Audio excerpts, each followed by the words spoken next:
asal muasalnya Kanjeng Nabi sendiri itu diutus jadi Rasul membawa visi dan misi. Seperti kita calon gubernur kan gitu, kan menyampaikan visi dan misi. Nabi Muhammad juga begitu dia diutus, dia sampaikan visi dan misinya. Apa visi dan misinya? Yaitu kalimatut tauhid. Betul. Tuh. Apa sih artinya kalimatut tauhid? Kalimatun itu kata. Kalimat kata.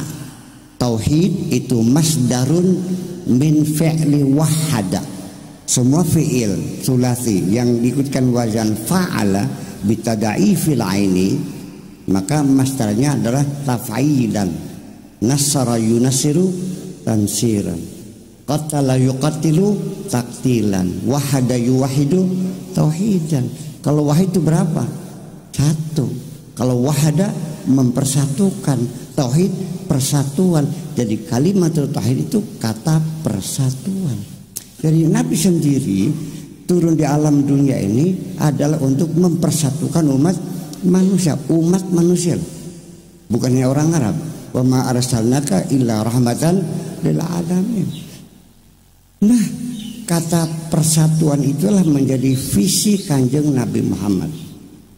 Sehingga misinya berupa peribadatan, seremoni-seremoni, semuanya mengarah kepada mendukung visi. Semuanya mengarah kepada persatuan. Dari sholatnya, puasanya, zakatnya, hajinya, itu semuanya adalah untuk mendukung persatuan. Jadi kalau Kanjeng Nabi Muhammad lahir di dunia lagi atau bisa hadir saat ini melihat umatnya yang ada di negeri Arab yang saling membunuh, kayak Nabi tertawa apa menangis kira-kira? Menangis. Ya Allah, wahai umatku, bukan ini maksudku aku diutus ini untuk mempersatukan kamu. Bisa nangis kita. Tapi begitu Kanjeng Nabi itu datang ke Indonesia, Nabi tersenyum. Karena ternyata di negara-negara yang mayoritas Islam, hanya di Indonesia yang umat Islamnya damai di sini. Setuju nggak Pak? Di sini ada umat Islam saling bunuh-membunuh? Ada. Ya, saya tidak mengerti. Di Yaman yang membunuh orang Islam, yang dibunuh. Di Irak yang membunuh Muslim, yang dibunuh. Di Syria yang membunuh, yang dibunuh. Di Libya, di Tunisia, di Mesir. Lah, Nabi sudah memperingatkan, siapapun kamu sebagai Muslim, kalau saling bunuh membunuh, al-qatil wal maqtul finnar. Sadar enggak umat Islam bahwa membunuh sesama Islam itu akibatnya masuk neraka dua-duanya? Lah, dua-duanya gimana? Nah, para sahabat kan bingung. Ya Rasulullah, masa orang dibunuh masuk neraka? Semestinya kan yang membunuh toh. Ya kenapa yang dibunuh masuk neraka? Kata Rasulullah, iya betul yang membunuh ini yang terbunuh. Kenapa dua-duanya? Karena yang terbunuh pun sudah punya niatan akan membunuh juga, cuman keduluan. Ya salahnya. Iya, itu. Ya Allah ya Rabbi. Jadi mana kita pernah dengar nggak Nabi bilang, saya yakin umat Islam di dunia tahu Nabi mengatakan begitu. Ya, Nabi Allah juga mengatakan perintah, kalau al-amru lil wujub, wa'tasimu bihablillahi jami'a, bersatulah, wajib nggak? Oke, kenapa diabaikan oleh umat Islam? Allah melarang wala tafarraqu, jangan berpecah belah, larangan bukan? Diabaikan juga. Lalu menurut sama siapa? Jadi ternyata Islam kita ini yu'minuna bi ba'din wa yakfuruna bi ba'din. Sebagian dipercaya, sebagian tidak. Ya kenapa orang itu sholat mau, tapi suruh bersatu nggak mau? Kenapa? Apa sebabnya? Pilih-pilih nggak berarti? Ya iya. Jangan berpecah belah juga. Tapi zakat mau, puasa mau. Jangan berpecah belah. Jangan-jangan kita memilih-milih yang kita kerjakan yang enak aja barangkali. Nah, ini yang jadi persoalan. Jadi artinya bahwa perlu kita ketahui bahwa semua ibadah Islam ini semuanya untuk mendukung ide persatuan umat. Wahada yuwahidu tauhidan, persatuan. Kata persatuan ini menjadi, coba lihat orang sholat deh ya, kita bandingkan dengan agama lain, nggak usah disebutin dah ya. Di dalam tempat ibadah itu dibedakan antara orang kaya dengan orang miskin duduknya. Orang kaya di mana? Di depan. Orang miskin, nah, pejabat sama rakyat dibedakan nggak? Akan pejabat di depan, rakyat belakang. Yang sebelah kanan orang kaya, sebelah kiri pejabat. Di dalam masjid ada nggak aturan orang yang kere sebelah sana gitu? Pak Haji Sofyan sebelah sini gitu. Nggak ada. Kalaupun Pak Anies Baswedan ikut sholat Jumat di sini, datangnya dia telat, duduknya di depan di belakang. Aneh, ini gubernur nggak ada urusan, kenapa lu datangnya telat, duduklah di situ. Pertanyaan saya, marah nggak gubernur ini? Kenapa? Karena dalam Islam itu sholat ini untuk mendukung kalimat tauhid, persatuan, sehingga disitulah terjadi pembauran masyarakat. Aturannya nggak ada, aturannya siapa yang datang lebih dulu duduknya di, yang datangnya terlambat duduknya di, sehingga terjadilah pembauran. Nah, yang jadi pertanyaan, bagaimana hebatnya sholat sesungguhnya? Ini di belakangnya Anies Baswedan ini duduk, di depannya tukang sapu. Tukang sapunya ketakutan enggak? Anies Baswedannya tersinggung enggak? Ketika mereka sedang bersujud, kita lihat dari atas, ternyata ubun-ubunnya gubernur, di bawah telapak kakinya tukang sapu. Yang beliau mungkin tidak akan marah tersinggung, dia tidak terhinakan duduk di belakang tukang sapu. Tapi juga mungkin tukang sapunya yang sedikit kurang nyaman, akhirnya kelasat losot malah nginjek kepalanya gubernur ini. Sampai topinya jatuh. Selesai sholat dia dari topi, kurang ajar loh, sambil bergurau. Ini kan gubernur, jalan loh, begitu bersahabatnya. Kenapa itu hilang? Kenapa demikian? Karena di dalam sholat itu segala kesombongan hilang. Ketika kita bersujud, kesombongan hilang dari diri kita. Dan aroma masjid, aura masjid, perhatikan, begitu kita masuk, kita orang kaya, begitu masuk kita hilang kesadaran bahwa kita orang kaya. Dan orang miskin pun lupa gue ini orang miskin, sehingga merasakan setara. Kulluna ibadallah, ya, kulluna suwasiyatun ka'asnanil musti, ada satu kesetaraan di hadapan Allah. Begitu indahnya dalam Islam. Lewat, kenapa tidak membangun persatuan? Malah justru kadang-kadang orang yang rajin berjamaah bertengkarnya ramai juga. Ya kenapa? Karena kurang menjiwai. Oke, boleh enggak di sini ada orang kaya nyumbang masjid 1 miliar? Ya, masjid itu harganya 2 miliar. Coba nih, sekarang gue bayar nih. Tapi gue pesan ini di depan mimbar buat gue, boleh nggak? Nggak boleh, nggak boleh. Karena itu melanggar aturan, karena sholat itu untuk mempersatu. Betul nggak? Ibadah puasa apa? Untuk membangun kepedulian sosial. Bayangkan orang kalau bulan puasa ini meditnya hilang, kedermawanannya nongol secara tidak sadar.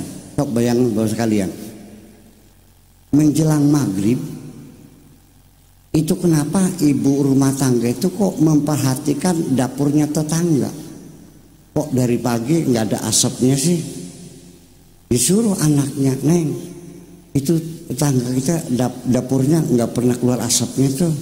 Lihat langsung, lihat anaknya berangkat pulang mah nggak bisa masak, nggak punya beras. Ini ibu rumah tangga mendengar tetangganya nggak bisa masak bulan puasa, nangis loh. Betul nggak? Jadi nggak bisa masak. Ya Allah nih, nah ambil beras 2 kilo nih, ini uangnya 20.000 buat beli ikan asinnya, cepetan, kesian ya Allah. Kenapa ketika bulan puasa muncul rasa kepedulian itu? Tapi ternyata setelah puasa selesai, meditnya nongol lagi. Nah kenapa? Nah itu persoalannya karena kita sendiri kurang menghayati ibadah-ibadah itu semuanya. Kenapa? Karena jujur secara filosofis bahwa umat Islam sesungguhnya sudah terjebak pada Islam seremonial. Bukan ruhul ibadahnya tapi seremoninya. Betul gak gitu? Jadi kosong semuanya. Haji juga sama. Itu dicanangkan untuk dijadikan pertemuan bangsa-bangsa di dunia. Bayangkan konferensi internasional biayanya berapa? Bisa dibayangkan berapa triliun. Ini musim haji mereka berangkat ke sana ongkos dewek-dewek kok. Betul nggak?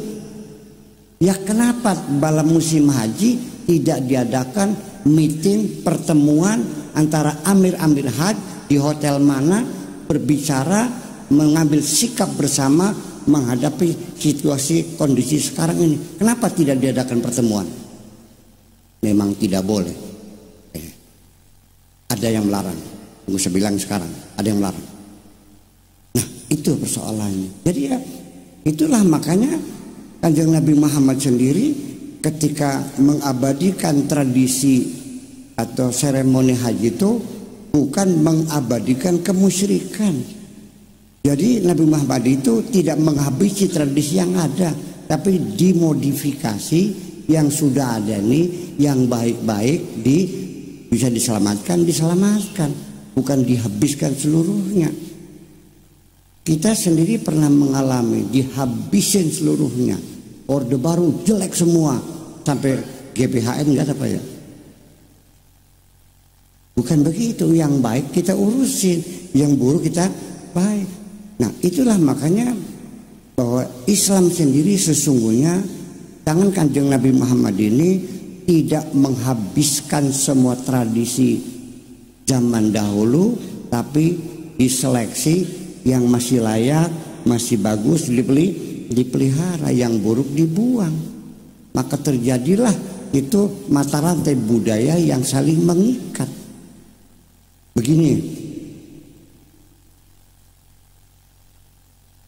dulu sebelum Nabi diutus jadi Rasul, banyakkah orang Arab, orang Yahudi yang pada sunatan? Sunat itu sudah ada sejak dulu. Ditanya ngapain tuh daging sehat-sehat dipotong-potong segala? Menambah nikmat. Kebersihan, dicoba betul. Oh bagus, dirangkul, dimasukkan dalam syariat Islam, diwajibkan umat Islam harus bersunat. Orang Arab dulu kalau habis bergaul sama istrinya pada mandi, ditanya ngapain lu tiap malam mandi? Ini refreshing, biar bisa 2 kali gitu bilang. Begitu dicoba betul bisa 2 kali. Oh ini bagusnya, dirangkul.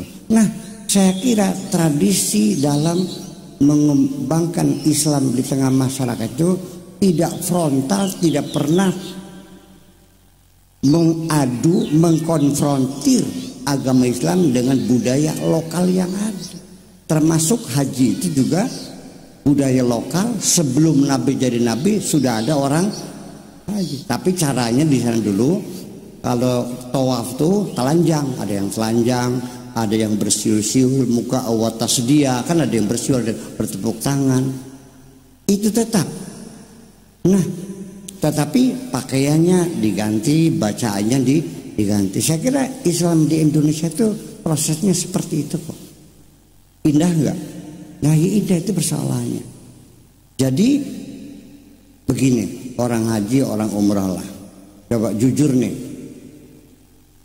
Dulu sebelum ada KBIH, ada di orang Indramayu, karena dia kaya, ya sholat saja belum bisa kok. Tapi dia kaya naik haji. Begitu pulang ditanya, gimana kesannya haji? Aduh, saya sangat menyesal sekali. Ah, kenapa sih? Saya kira haji itu apa? Nggak taunya kayak orang main-main, muter-muter, lari-lari, lempar-lemparan, campingan. Benar, ini orang benar. Dia menghayati memang seperti main-main. Coba, saya mau nanya, di sana orang haji ada balon jumroh ya? Lempar apa tuh Pak?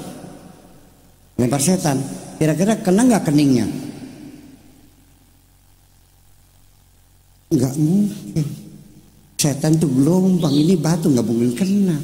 Nah, kenapa itu dipelihara? Karena walau bagaimanapun ini adalah seremoni yang bisa membangun kebersamaan kita di dunia ini. Dan juga makna yang kedua adalah menapak tilasi. Sejarah penting dalam sejarah ketuhanan. Bahwa satu-satunya orang yang pertama kali menemukan Tuhan secara lengkap dan sempurna adalah Kanjeng Nabi Ibrahim alaihissalam. Maka perjalanan manusia mencari Tuhan, kita ini menapak tilasi. Sehingga apapun yang ada tidak lebih hanyalah simbol-simbol itu. Jadi jangan dikira bahwa simbol tidak ada artinya. Kita sendiri juga sering melakukan. Kalau Bapak, kalau pengantin bawa roti buaya enggak? Jangan dibilang apa ya, musyrik lah. Ya enggak dong. Itu simbolnya orang Betawi. Artinya bapak mertua, gua ini sifatnya kayak buaya gitu. Karena buaya itu adalah salah satu binatang yang setia hanya dengan satu pasangan. Kalau istrinya mati, buaya nggak mau kawin lagi. Itu maksudnya. Hebat nggak tuh? Iya, simbol. Jadi jangan yang simbol-simbol lalu dia harus dibawa. Kita hidup ini perlu simbol loh. Hidup ini adalah simbol. Dan sesungguhnya wujud alam semesta tidak lebih hanya simbol atas wujud Allah. Setuju gak kira-kira? Iya. Nah itulah makanya. Jadi jangan dikonfrontir syariat dengan adat ini. Nah ini kesempatan saya ini menerangkan bahwa ibadah haji ini adalah adat yang diakomodir sebagai syariat. Kita juga sama sekarang ini, Islam di Indonesia itu adalah prosesnya seperti itu. Ini realita di lapangan. Artinya begini, dalam seremoni apa saja syariat itu selalu dikemas dengan adat. Syariat dalam implementasinya selalu dikemas dengan adat. Umpamanya apa tadi? Pengantinan. Nah, saya mau nanya nih, yuk kita coba untuk memilah mana adatnya, mana syariatnya.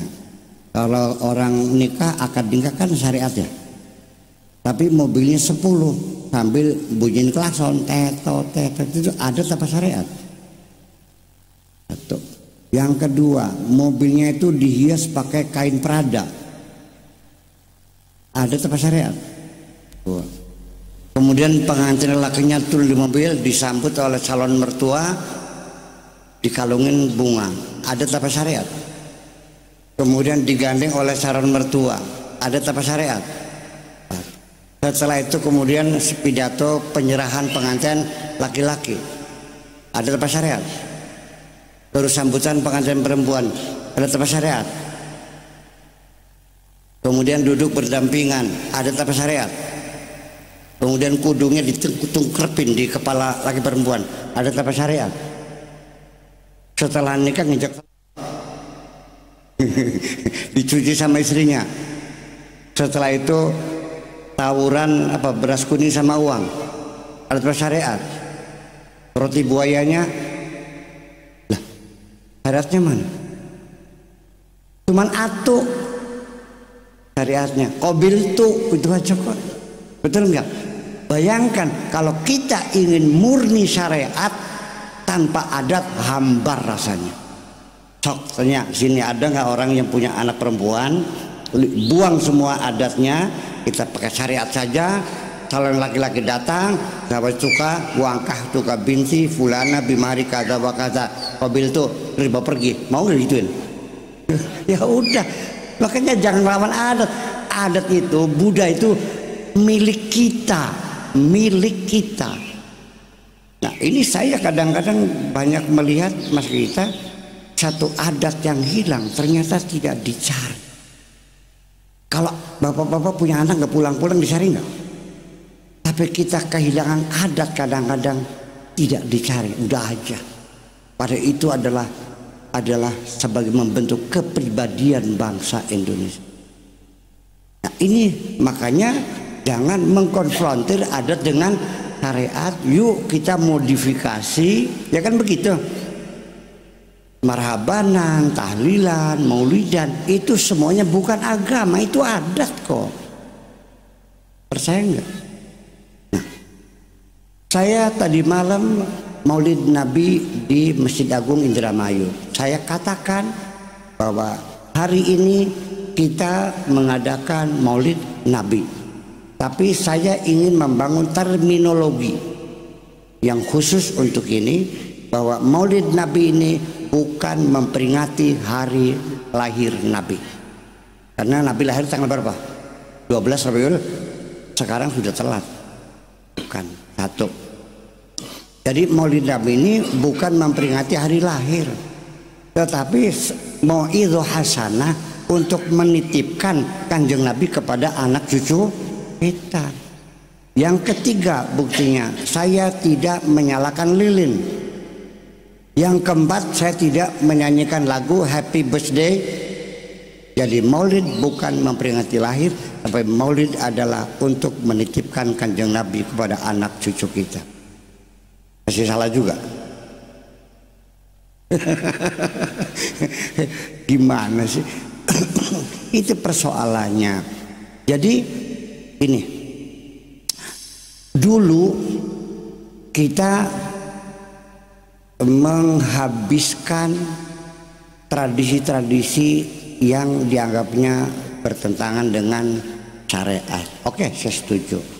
Seperti dongbret, mungkin bapak pernah dongbret, lais, umbul, yang laki perempuan joget-jogetan gitu tuh, ya kan? Kemudian apalagi tradisi makan kacang sama ngeteh, sama lampunya dibungkusi kain merah di bawah pohon, itu terjadi. Terus apalagi sampiong, ada nggak? Pernah dengar sampiong? Nggak ada di sini ya. Iya. Nah di Indramayu kiainya melarang sampiong, yang pakai apanya? Pakai rotan itu, bukan ya, sabet-sabetan tuh, dilarang. Begitu sampiong hilang, munculnya tawuran, Pak. Dompet hilang, munculnya night club. Sintren hilang, munculnya kafe. Nggak mungkin, ini botol nih airnya dibuang akan masuk angin. Itu persoalannya. Nggak mungkin kita hidup semanusia tanpa budaya, tanpa tradisi, tanpa adat. Jadi kita tugasnya jangan memusuhi tradisi yang ada, tapi coba kita meniru Kanjeng Nabi Muhammad SAW, dimodifikasi. Ya seperti tahlilan dulunya kan Hindu kan gitu, diganti baca-bacaan dengan la ilaha illallah, nggak ada masalah. Jadi ini bukan membuat apa ibadah-ibadah baru, tidak, ini mengakomodir, memodifikasi budaya-budaya lokal. Nah sehingga ini saya ingin katakan, karena kita para dai kita dulu menyebarkan Islam itu dengan cara pendekatan budaya, sehingga akibatnya bahwa orang Indonesia dalam beragama dan berbudaya kadang-kadang tidak bisa membedakan, dan masuknya adalah indah sekali. Yuk kita kembali cerita setelah Mekah ditaklukkan oleh Kanjeng Nabi Muhammad. Wa ra'aitan nasa yadkhuluna fi dinillahi afwaja. Setelah ditaklukkan lalu baru mereka masuk Islam berbondong-bondong. Setelah kota dilingkar, dikepung tentara Islam, dan mereka tidak bisa melarikan diri, tidak bisa bersembunyi, baru mereka masuk Islam. Saya mau nanya, orang Mekah masuk Islamnya sukarela apa terpaksa? Yakin? Yakin. Nah, di sini orang Betawi masuk Islamnya terpaksa apa sukarela? Jadi yang hebat mana? Iya, betul, kita hebat. Ya, di sana orang namanya begini, dari sejak awal begitu Nabi Muhammad meninggal dunia, persatuan umat Islam yang sudah dibangun begitu indahnya oleh Nabi, perjuangan keras selama 23 tahun, begitu meninggal dunia persatuan umat Islam sudah pecah kongsi sampai sekarang. Betul? Ternyata di Indonesia sejak penyebaran Islam sampai sekarang tidak pernah ada orang Islam saling bunuh membunuh. Kenapa? Karena negara kita bukan negara agama, tapi negara yang bertuhan. Ini yang jadi persoalan. Ketika Islam di tangan Nabi adalah agama, begitu Nabi meninggal bergeser Islam sebagai ideologi. Itu persoalan. Makanya ya sudahlah, Islam kita amalkan yang penting, Pak ya. Kita dipelihara oleh negara kita, diurusin. Haji diurusin nggak? Puasa diurusin nggak? Zakat diurusin nggak? Ya sudah, selesai, alhamdulillah. Ya, jadi agama yuk kita amalkan, tidak penting diformalkan. Karena inilah sebabnya negara kita negara yang bertuhan. Artinya orang Islam sebetulnya Tuhannya siapa? Yang Maha Esa. Jadi Pancasila milik siapa sebetulnya? Umat Islam sebetulnya. Jangan ragu-ragu Pak. Ini ya, jangan ragu-ragu ya. Untung kita dulu negara Pancasila. Kalau dulu negara Islam, Islam tidak satu Pak. Kalau yang berkuasa mazhab lain, lu dihabisin nih. Yang menang A, B, C, B, lantas. Nah, makanya saya ingin kembali mengatakan, mumpung masih ingat, bahwa ini pernah geger masalah sekulerisme, memisahkan agama dengan negara. Sebetulnya umat Islam itu yang pertama kali memisahkan antara agama dengan negara. Ceritanya begini, dulu pada waktu khutbah Idul Adha, seorang raja di Irbil mengatakan begini, saudara-saudara sekalian, onta kambing yang sudah diikat buat korban, tunggu, jangan dipotong dulu, nanti nunggu saya selesai khutbah baru dipotong korban itu. Dan saya juga hari ini punya korban khusus, kepalanya Syekh Jaham, kepala Mu'tazilah, akan saya penggal hari ini. Karena dia punya dosa besar mengatakan Quran adalah hadis, Quran adalah makhluk. Begitu turun khutbah Jumat langsung dikewer kepalanya, dipenggal di tengah lapangan itu. Ya, korbannya 10.000 orang Mu'tazilah yang dipenggal kepala. Nah, ketika Daulah Abbasiyah itu dipimpin oleh Mu'tasim Billah, oleh Maksum, ya, dan mereka itu raja-raja Mu'tazilah, sebaliknya Ahli Sunnah wal Jamaah dirazia. Kalau yang mengatakan Quran qadim juga sama, dibantai juga. Korbannya bukan sembarangan. Imam Ahmad bin Hambal juga ditangkap, ditanya Quran hadis atau qadim, makhluk atau bukan makhluk. Begitu bilang bukan makhluk, Al-Quran adalah kalamullah, sifatun qadimatun qaimatun bidati, langsung gebugin, di penjara sampai gempor. Imam siapa lagi? Abu Hanifah juga sama, gebugin sampai stroke.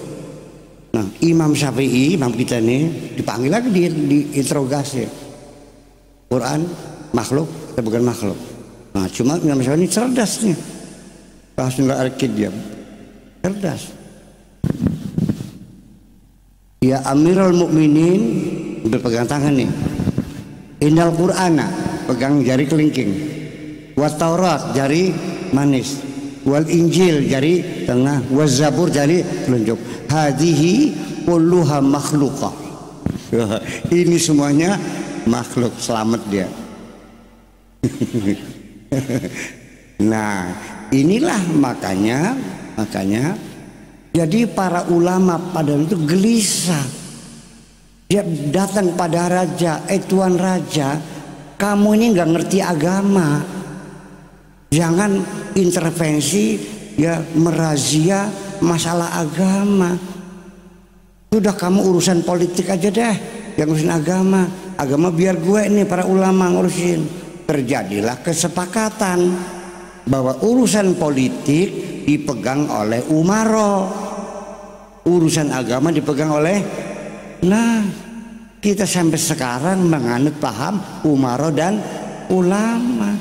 Jadi yang penting ya sudah, silakan yang umaro, pak polisi, pak tentara, semua silakan urusin politik, kita ulama urusin agama, gitu aja dong. Betul nggak? Jadi apakah itu bukan sekuler? Ya sekuler juga.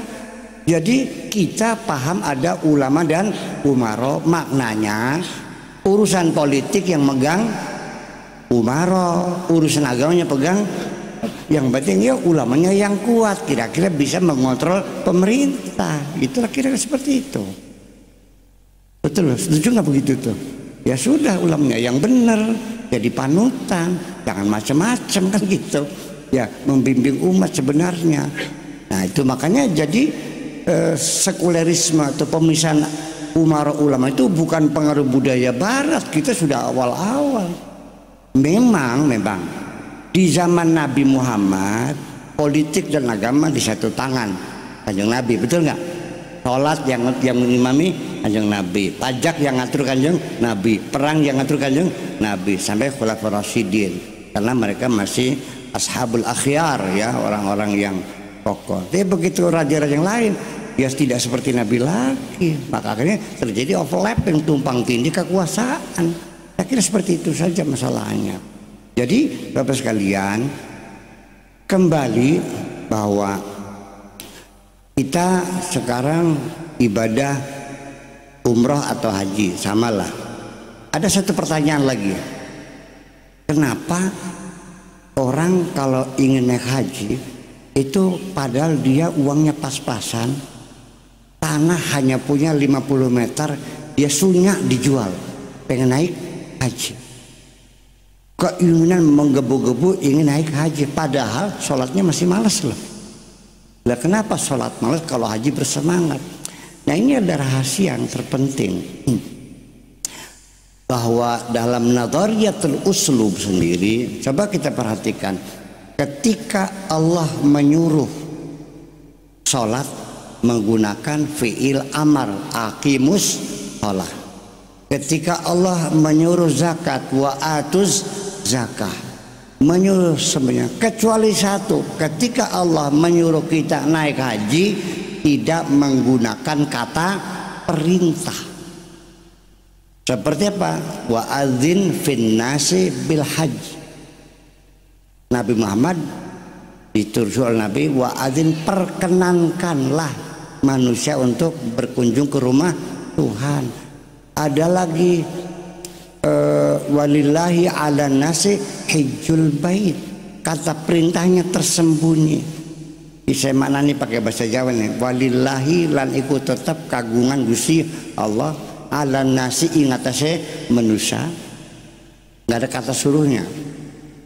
Hijjul baiti utawi nekani umah, limanis tato ilahi sabil.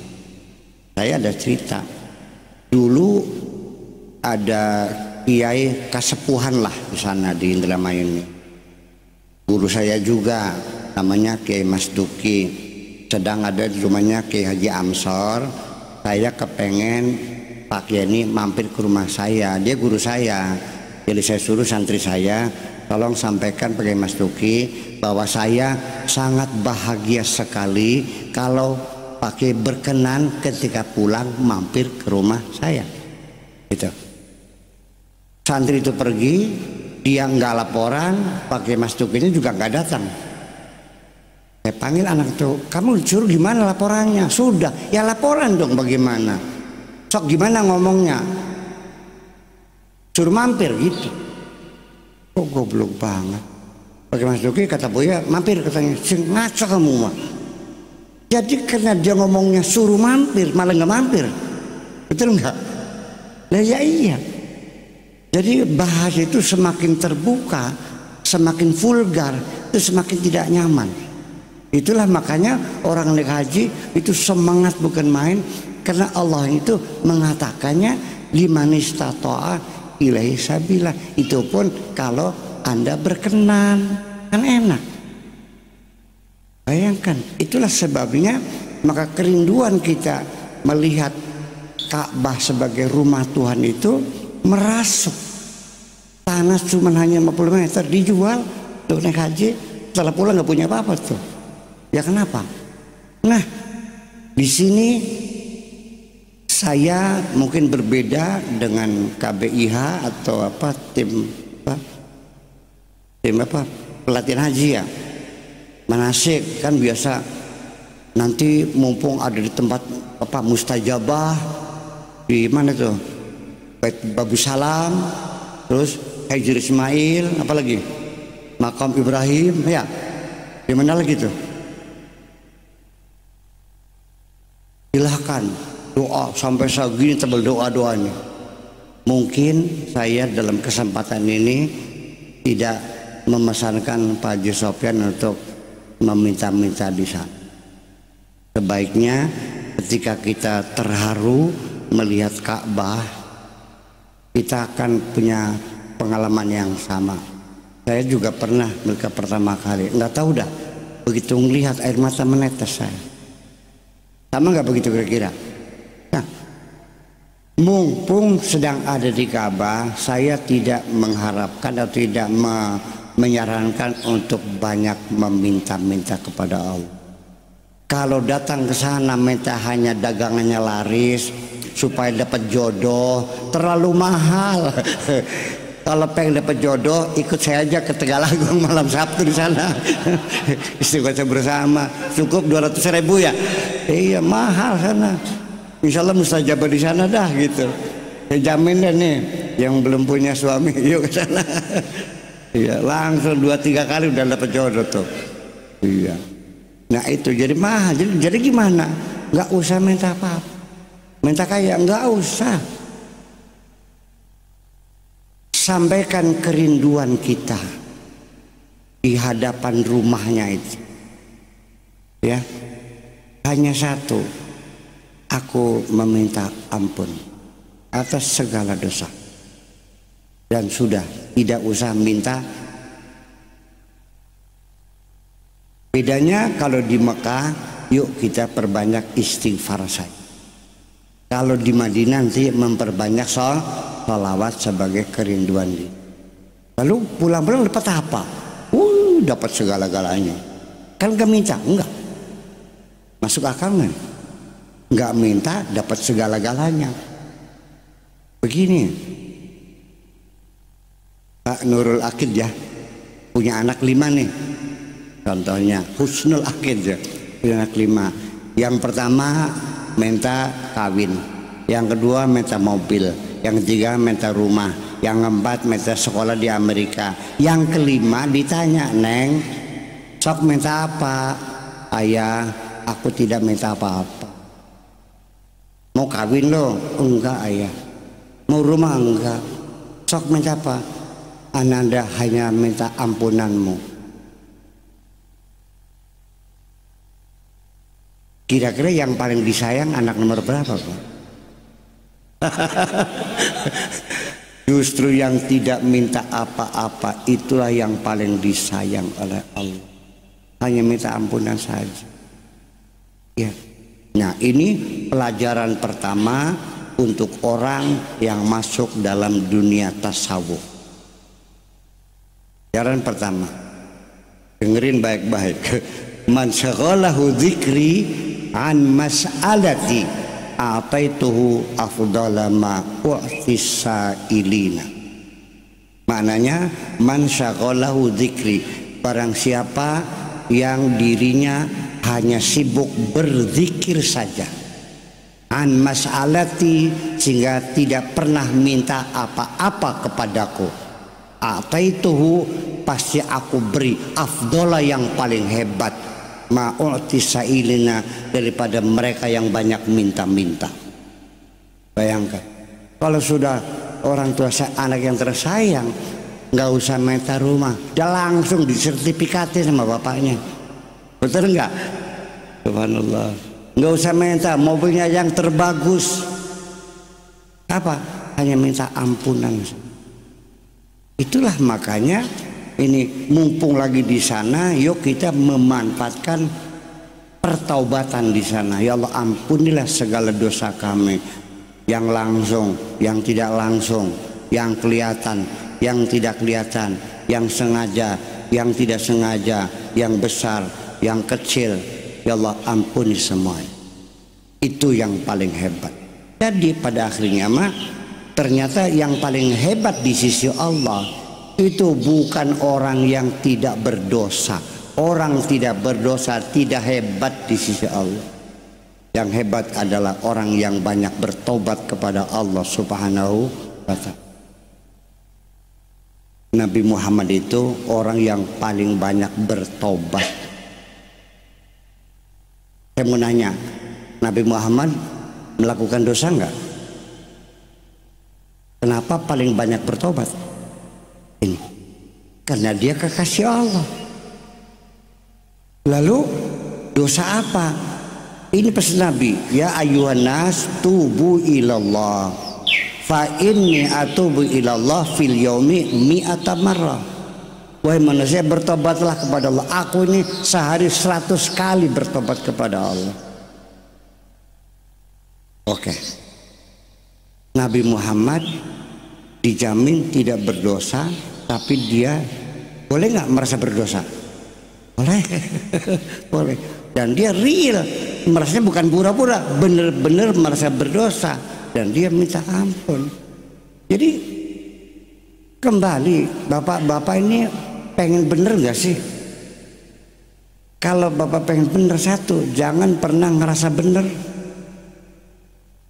Kalau orang ngerasa bener, itu sudah nggak bener. Nabi Muhammad orang bener, tapi karena ngerasa merasa berdosa, tidak pernah merasa bener, maka saya semakin yakin Nabi itu orang benar. Begitu bapak-bapak ngerasa bener, saya curiga. Bener enggak? Masa orang bener merasa bener? Jadi orang bener itu orang yang tidak pernah ngerasa benar. Begitu kita merasa benar, sejak itu kita sudah tidak benar. Apalagi kalau ngerasa paling benar sendiri, yaitu makhluk Allah yang paling nggak benar sendiri. Karena orang yang merasa paling benar sendiri itu berpotensi bertengkar dengan siapapun. dia akan selalu menyalahkan siapapun, dan di penghujungnya dia merasa dapat mandat dari Tuhan memaksa siapapun. Ya, lalu seperti apa kesalahan Nabi ini? Pernah terjadi ada orang buta datang. Ya, masalahnya beliau sedang rapat penting dengan pembesar-pembesar, bicara strategi perjuangan. Mungkin Nabi sedikit kurang suka lah. Kamu orang buta paling ngobrol nganggur loh. Yang kita lagi penting nih. Mungkin di hatinya begitu. Tapi kan mukanya cemberut Nabi ini. Lalu membuang muka kan. Cemberut membuang muka. Mungkin agak kesel sedikit lah, nggak banyak mungkin. Langsung Allah marah kepada beliau. Langsung dikirimin surat.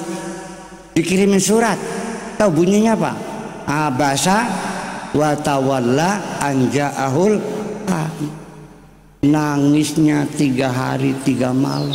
Nangis, ya Allah ampunilah aku.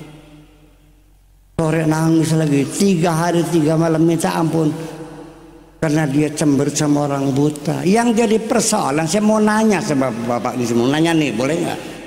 Boleh nggak? Orang buta dicemberutin tersinggung nggak? Sebabnya apa? Lu buang muka sama orang buta, marah nggak dia? Sebabnya? Jadi Nabi menyakiti hati orang nggak? Jadi sensitivitas Nabi itu berbeda dengan kita. Kita baru ya merasa berdosa kalau orang itu babak belur kita gebukin. Baru ya. Kalau Nabi sebatas tidak menghormati saja itu sudah merupakan dosa bagian. Dan dia minta ampun. Betapa hebatnya Nabi. Saya kira kalau standar seperti itu tidak mungkin kita akan berbuat jahat kepada siapapun. Itulah persoalannya. Jadi ya makanya begini aja lah, standar kita seperti Nabi, tidak usah meminta penghormatan oleh siapapun. Kita mulai saja dari diri kita sendiri, hormati siapapun. Nih Nabi nih tidak pernah marah karena dirasa orang tidak hormat. Orang Arab kalau ngomong itu kayak orang Indramayu, so kerasnya bukan main, gelantangan. Nabi nggak marah kok. Yang marah siapa? Allah yang marah. Berarti tidak. Jadi protokoler Nabi itu yang buat Allah, bukan Nabi yang membuat. Makanya Allah mengatakan wala tarfa'u aswatakum fawqa sautin nabi. Lu kalau ngomong jangan lebih keras dari Nabi. Allah yang ngatur. Kemudian juga Nabi Muhammad tidak menuntut protokoler dihormati, enggak. Orang Arab biasa aja mondar mandir berjalan di depan Nabi. Enggak, ya udah silakan. Tapi Allah yang membuat wala tuqaddimu baina yadayir rasul. Itu Nabi berdianya. Yuk kita mulai situ, nanti di hadapan rumah Allah coba kita belajar untuk tidak menuntut dihormati. Ketika kita sedang sujud di langkai orang gak usah marah ya. Kaki kincek gak usah marah gitu, sudah gak usah menuntut. Jadi gimana standarnya? Mulai sajalah dari diri kita sendiri. Hormatilah siapapun. Karena tidak mungkin orang hormat kepada kita kalau kita tidak menghormati orang lain. Dan hakikatnya menghormati orang lain adalah menghormati diri kita sendiri. Iya kan? Nah itulah persoalannya. Kita mulai diri kita sendiri, hormati siapapun. Nabi itu menghormati siapapun. Orang buta saja karena dia sedikit kurang suka barangkali ya, cemberut saja dia sudah merasa berdosa. Lah, ibu-ibu pernah cemberut sama suami enggak? Terus bertobat enggak? Karena tidak merasa berdosa. Itu persoalannya. Nah, jadi ketika itulah maka kita jangan mengatakan saya tidak ada dosanya. Percayalah bahwa kita ini bergelimang dengan dosa-dosa yang kelihatan, yang tidak kelihatan, yang sadar, yang tidak sadar. Nabi mengatakan, ya ayuhanas tubu ilallah fa inni atubu ilallah fil yaumi mi'ata marrah. Satu hari aku bertobat 100 kali. Kesalahannya nggak ada, dia bertobat. Apalagi kita yang banyak dosa, ya seharusnya kita itu ya lebih banyak lagi bertobatnya. Karena nanti pada akhirnya bahwa yang hebat bukan orang yang tidak berdosa. Dan tidak mungkin ada orang tidak berdosa. Percayalah, yang hebat itu adalah orang yang meminta ampun kepada Allah. Begini, ini kata Nabi, lau annakum lam tuznibu, kalau kamu tidak pernah berdosa. Umpamanya ada orang yang tidak pernah berdosa, nggak ada nilainya, la zahaballahu bikum jami'an, akan dimatiin semua orang yang tidak berdosa. Wajah abi khalqin jadid, Allah bikin makhluk yang baru. Fayuznibuna, banyak berbuat dosa. Fayastaghfiruna, dan meminta ampun. Fayughfarun, dan mereka diampuni. Yang hebat orang yang mendapat ampunan dari Allah Subhanahu wa ta'ala. Percaya enggak?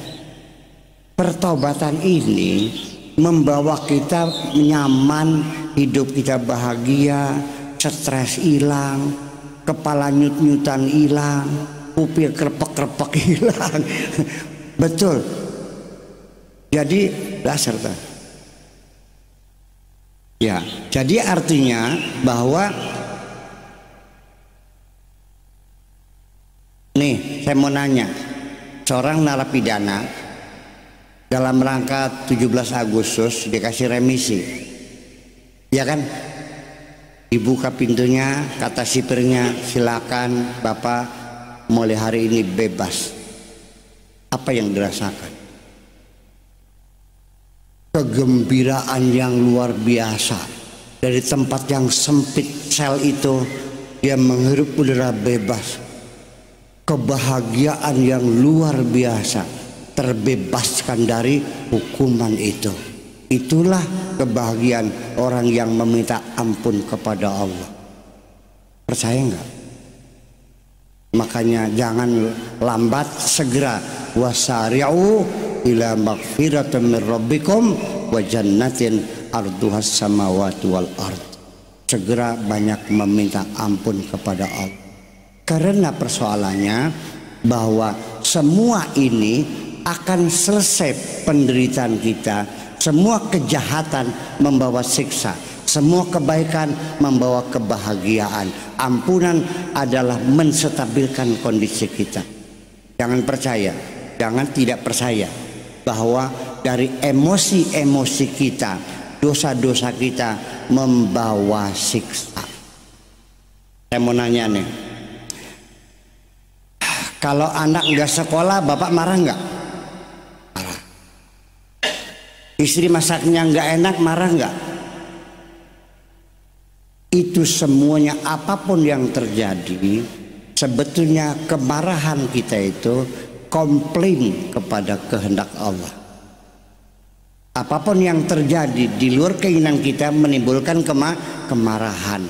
Berarti di balik itu kita ingin mengatur Allah supaya melaksanakan keinginan. Kurang ajar nggak kira-kira itu? Oke, karena dia kurang ajar, maka apa yang terjadi? Orang yang marah-marah terus, ya Allah itu, malaikat, ini dong, ada apa wahai Tuhanku? Itu orang ini di siapa namanya nih? Kampung apa namanya? Cipadu. Itu di Cipadu ada orang yang selalu marah-marah kepada aku. Dikasih hujan banyak marah, enggak hujan-hujan marah, dikasih hujan kasih marah juga. Jadi gimana? Kepret aja mulutnya. Ya, tuh. Sampai nah, pak. Dengan tangan apa ya Allah? Nampaknya terserah kamu. Kalau pakai tangan kanan, menyonya ke kanan.